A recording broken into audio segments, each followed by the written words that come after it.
Selamat malam pemirsa Setiantara, seperti biasa kami kembali hadir di hadapan Anda dengan membawa rangkuman berita hari ini yang dikemas dalam Kilas Nusantara Malam.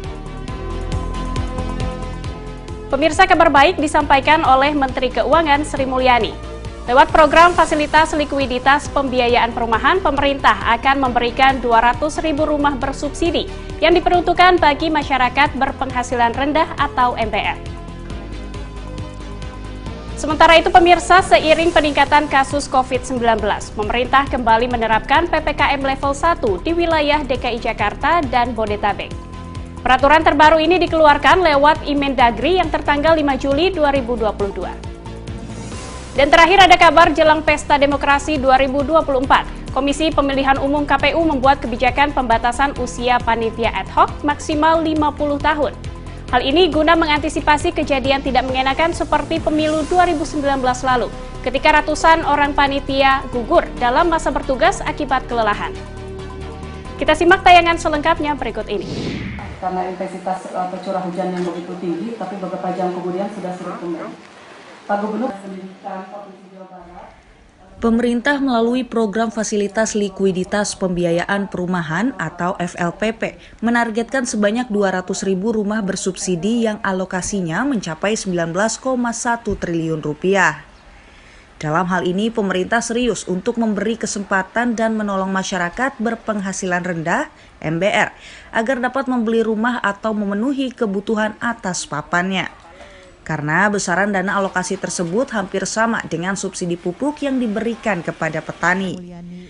Hal tersebut disampaikan Menteri Keuangan Sri Mulyani dalam pembukaan Securitization Summit 2022 di Jakarta secara daring pada Rabu 6 Juli 2022. Menkyu mengungkapkan meskipun program ini telah ada sejak tahun 2010 hingga semester 1 2022, dana yang dibutuhkan untuk membayar subsidinya mencapai 8,57 triliun rupiah. Namun jumlah tersebut dinilai masih kurang melihat kebutuhan masyarakat untuk memiliki rumah mencapai 12,7 juta orang, sehingga masih dibutuhkan pendanaan lagi. Di dalam konteks ini menggunakan fasilitas likuiditas pembiayaan perumahan. Ini yang sering disebut di dalam APBN kita FLPP. Jadi likuiditas untuk pembiayaan perumahan itu penting. Sri Mulyani menambahkan selain melalui FLPP, pemerintah juga turut membantu masyarakat dalam memenuhi kebutuhan papannya dengan memberikan subsidi selisih bunga atau SSB dan juga membuat bantuan pembiayaan perumahan berbasis tabungan. Tim Kantor Berita Antara mewartakan.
Komisi Pemilihan Umum Republik Indonesia (KPU RI) akan membatasi usia panitia ad hoc maksimal 50 tahun pada pemilu 2024 dalam perekrutannya nanti.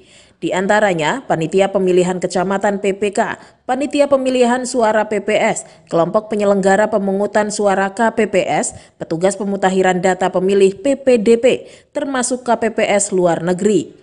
Kebijakan ini diambil untuk mencegah serta mengantisipasi agar tidak terjadi lagi para petugas ad hoc meninggal dunia, seperti yang terjadi pada pemilu 2019, di mana ada ratusan petugas yang meninggal dunia.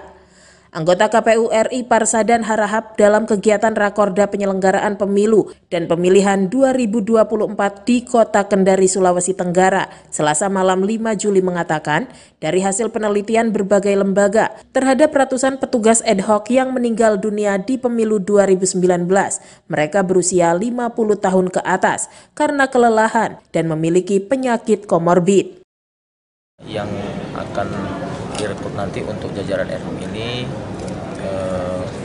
diutamakan yang umurnya di bawah 50. Itu dalam rancangan kita akan dimasukkan dalam norma gitu. Jadi kita batasi karena ternyata dari hasil penelitian beberapa lembaga itu yang kemarin mengalami musibah sampai meninggal dunia itu berumur 50 dan memiliki komorbid. Komorbid itu semacam penyakit bawaan. Jadi nanti karena ini kerja fisik banyak kan.